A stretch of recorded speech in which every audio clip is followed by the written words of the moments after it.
Saya hormati Pak Dr. Yunus Hussein dan Dr. Yeti.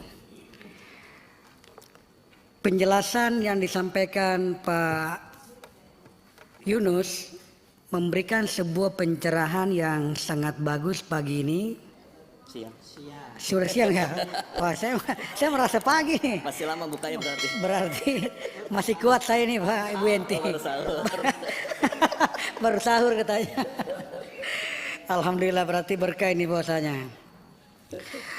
Penjelasan ini membuat saya semakin yakin bahwa dengan susunan paper yang telah disampaikan juga di hadapan kita ini, semakin yakin saya bahwa saya melihat Bapak menjelaskan di sini tentang rahasia jabatan, bahwa bagaimana tentang kerahasiaan jabatan itu, di mana para pejabat atau pegawai PPATK itu, penyidik, penuntut umum, atau siapapun yang memperoleh dokumen atau keterangan dalam rangka pelaksanaan tugasnya, menurut Undang-Undang TPPU ini wajib merahasiakan dokumen atau keterangan yang ada.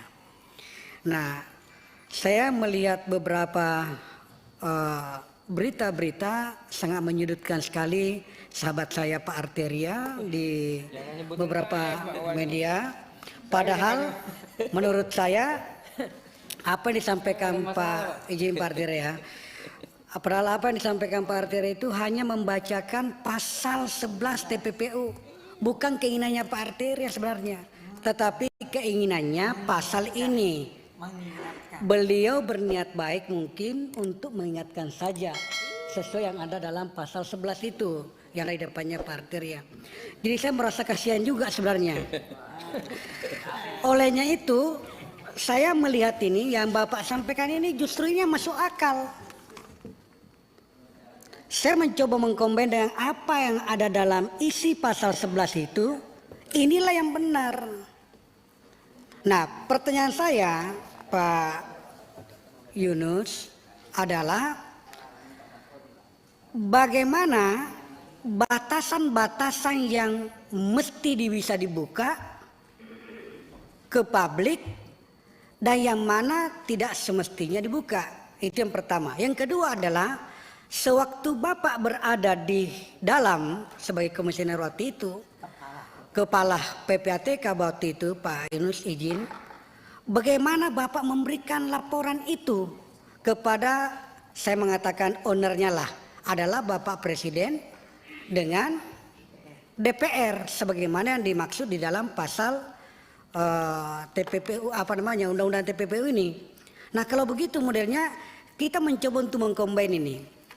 Caranya Bapak memberikan laporan dengan yang ada sekarang ini, yang mana yang harus diperbaiki. Kita kan berbicara di sini dalam rangka untuk memperbaiki, dalam rangka melihat yang mana seharusnya, yang mana tidak seharusnya yang kita lakukan. Nah, itu yang pertama untuk Pak Yunus.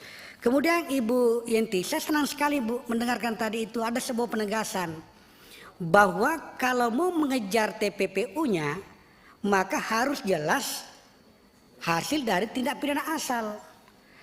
Namun apakah ini harus diperbaiki? Di dalam undang-undang yang saya baca ini, saya belum melihat secara spesifik di dalam undang-undangnya, atau saya belum membacanya saja. Di pasal berapa kira-kira bisa ditegaskan itu bahwa sebelum sampai di TPPU-nya maka tindak pidana asal harus lebih dikejar dulu, maksud saya. Apakah bisa dimasukkan dalam atau ada rujukannya di dalam undang-undang TPPU itu sendiri, supaya ini menjadi bahan bagi aparat penegak hukum kita nanti dalam rangka melaksanakan tugas dan fungsinya. Nah, ini dua hal ini menurut saya menjadi background dalam berpikir saya dari kemarin sebenarnya. Nah, terkait dengan angka 349 menurut Pak Yunus kira-kira sebagai mantan kepala PPATK, bagaimana cara menghitungnya sehingga bisa mencapai 349 kira-kira, meskipun bukan di eranya Bapak ini, tapi ada bayangan yang bisa kita petik Pak Yunus kira-kira cara menghitung untuk mendapatkan ini, karena ini angka yang seperti yang disampaikan tadi Ibu Yenti ini angka yang sangat besar sekali. 1 triliun saja sudah berapa juta? Kalau itu di bawah 1000 miliar, berarti 349. Duitnya orang Sopeng dikumpulin nggak nyampe sini. Nggak nyampe Pak Arsul, nggak nyampe. Luar biasa. Jadi cara ya kalau 349 triliun dibawa ke sebuah gudang, 1 Sopeng tidak cukup Pak. Nah itu tidak cukup Pak. Beli es krim, apalagi beli es krim bisa banjir itu. Nah, kira-kira bagaimana cara menghitungnya ini Pak Yunus? Dengan cara yang pernah Bapak lakukan. Jangan sampai benar katanya Pak Tobas tadi dengan Pak Arsul mengatakan jangan-jangan ini berhitungnya kalau 100 miliar lompat 1 kali 50 miliar menjadi 150. Kemudian pindah lagi 100 miliar menjadi 210 miliar. Jangan-jangan seperti itu atau seperti apa modelnya? Saya bukan berarti saya tidak mempercayai Pak Arsul, tetapi bagus kalau kalimatnya dari Pak Yunus. Kira-kira sebagai mantan kepala PPATK.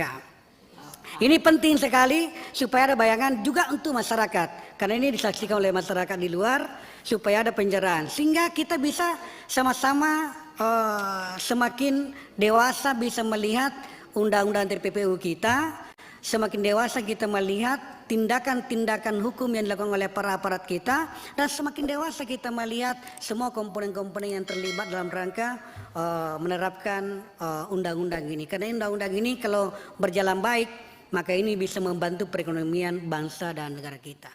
Saya kira itu, terima kasih.